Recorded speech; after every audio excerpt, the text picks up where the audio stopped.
Hi viewers, welcome to my channel Avani's world. Sri Vishvavasu నామ సంవత్సరం, ఉత్తరాయణం, శిశిర ఋతువు, ఫాల్గుణ మాసం, కృష్ణపక్షం. ఈరోజు చతుర్థి అండి, శనివారం, స్వాతి నక్షత్రం వచ్చింది. ఈరోజు మనం ఆంజనేయ నామాన్ని జపించాలి.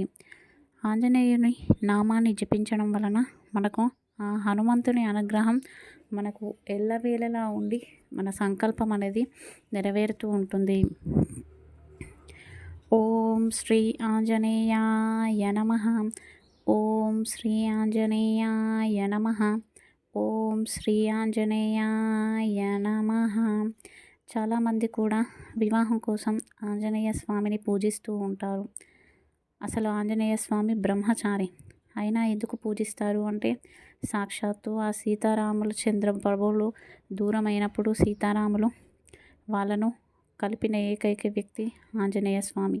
సో అందుకని చెప్పేసి స్వామిని పూజిస్తే మంచి భార్య కానీ మంచి భర్త కానీ దొరుకుతారని చెప్పేసి, మంచి జీవిత భాగస్వామి దొరికితే సంతోషంగా కలిసి ఉంటాము జీవితాంతం అనే నమ్మకంతో ఆంజనేయ స్వామిని వివాహం కోసం పూజిస్తూ ఉంటారు. ఇక మన జీవితంలో మనము చాలాసార్లు అనుకుంటాము, ఇంట్లో భార్యలైతే భర్త తనకు సమయం కేటాయించట్లేదు అని చెప్పేసి. ఒకవేళ భార్యాభర్తలు ఇద్దరు పనికి వెళ్తే పిల్లలు, మా అమ్మ నాన్న మమ్మల్ని ఎక్కడికి తీసుకెళ్ళట్లేదు, మాతో ఆడుకోవట్లేదు అని చెప్పేసి బాధపడుతూ ఉంటారు. కుటుంబం అంటే ఒకరికొకరు ప్రేమగా ఉంటేనే కుటుంబమా? ప్రేమ లేకుంటే కుటుంబం కాదా? జవాబుదారీతనం ప్రేమ కాదా అంటే దానికి సమాధానం ఈ కథ ద్వారా మనకు తెలుస్తుంది. కొన్నిసార్లు ప్రేమ అనేది కనబడదు. ఎందుకంటే మన కోసం ఎంతగానో కష్టపడే ఉండడం వలన, వాళ్ళు ఎన్నో సాక్రిఫైజెస్ చేయడం వలన ప్రేమ చూపించే సమయం వారి దగ్గర ఉండకపోవచ్చు. ఒక పెళ్ళైన జంట ఒక పార్కుకు వెళ్తారు. అక్కడ 2 కోతులను చూస్తారు. అందులో భార్య, ఏమండి 2 కోతులు చూసారా, మంచిగా దగ్గరగా కూర్చొని కబుర్లు చెప్పుకుంటూ సంతోషంగా ఉన్నాయి, మనం కూడా వాళ్ళతో వాటిలాగే ఎంతో అన్యోన్యంగా ఉండాలి అని చెప్పేసి మాట్లాడుతుంది. ఆ పక్కనే 2 సింహాలు కనిపిస్తాయి. అవి ఒకటికొకటి దూరంగా ఉంటాయి, ఏవి మాట్లాడుకోకుండా ఉంటాయి. ఆ సింహాలు చూడండి అసలు ఎంత దూరంగా ఉన్నాయో, ఈ కోతులను చూడండి ఎంత దగ్గరగా ప్రేమగా ఉన్నాయో. మనము కూడా కోతులలాగే సంతోషంగా ఉండాలి.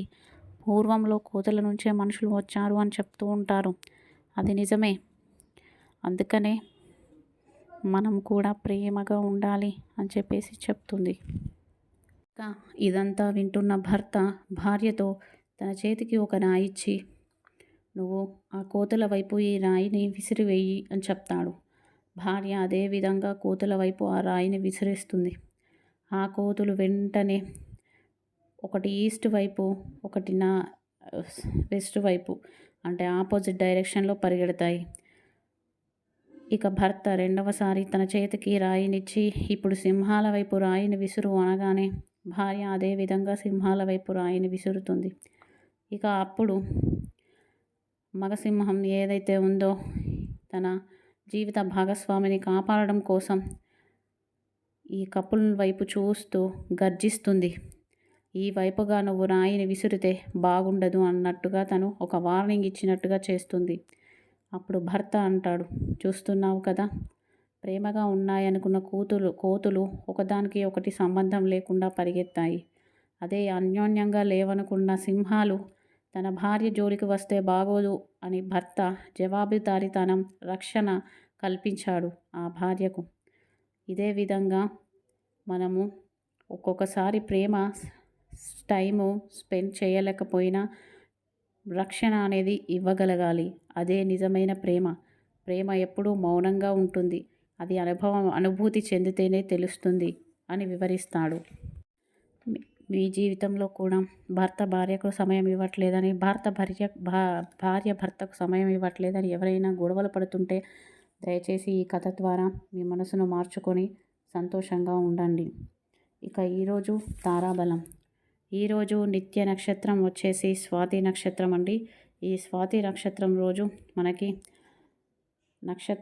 అశ్విని మఖ మూల నక్షత్రం వారికి సాధక తార, భరణి పుబ్బ పూర్వాషాఢ నక్షత్రం వారికి ప్రత్యక్ తార, కృతిక ఉత్తరాషాఢ నక్షత్రం వారికి క్షేమతార, రోహిణి హస్త శ్రవణ నక్షత్రం వారికి విపత్తార, మృగశిర చిత్త ధనిష్ట నక్షత్రం వారికి సంపదతార, ఆరుద్ర స్వాతి శతభిష నక్షత్రం వారికి జన్మతార, పునర్వసు విశాఖ పూర్వభాద్ర నక్షత్రం వారికి పరమమిత్రతార, పుష్య అనురాధ ఉత్తరాషాఢ నక్షత్రం వారికి మిత్రతార, ఆశ్లేష జ్యేష్ఠ రేవతి నక్షత్రం వారికి సాధక్ నైదన తార. ఇక ఈరోజు మన సంప్రదాయంలో భాగంగా చాలామంది తల స్నానం చేసేవారు తలకి నూనె రాసుకొని కానీ లేదంటే కాస్త పాలు రాసుకొని కానీ తల స్నానం చేస్తారు. ముఖ్యంగా సువాసిని స్త్రీలు ఎవరైతే ఇది రాసుకోకుండా స్నానం చేస్తారో ఉట్టి స్నానం, దాన్నే వైదవ్య స్నానం అంటారు. దాని గురించి నేను చెప్పాల్సిన అవసరం లేదండి. ఇక పురుషులైతే శరీరానికి మంచిగా నూనె పట్టించుకొని పూర్వకాలంలో అయితే సప్త చిరంజీవి మంత్రాన్ని పారాయణ చేసేవాళ్ళు, అంటే జపించేవారు. సప్త చిరంజీవి మంత్రం ఏంటంటే అశ్వత్థామ బలిర్వ్యాస హనుమంచ విభీషణ కృప పరశురామస్త సప్తైతే చిరంజీవనః.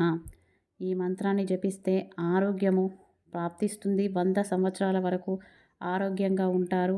అలాగే శరీరానికి రక్త ప్రసరణ బాగా జరిగి ఇమ్యూనిటీ పవర్ పెరుగుతుంది. చర్మానికి కూడా చాలా మంచిది. పూర్వంలో నదీ తీరంలో ఉండేవారు ఇలాగే ఆచరించేవారు. చన్నీటి స్నానాన్ని చేసేవారు.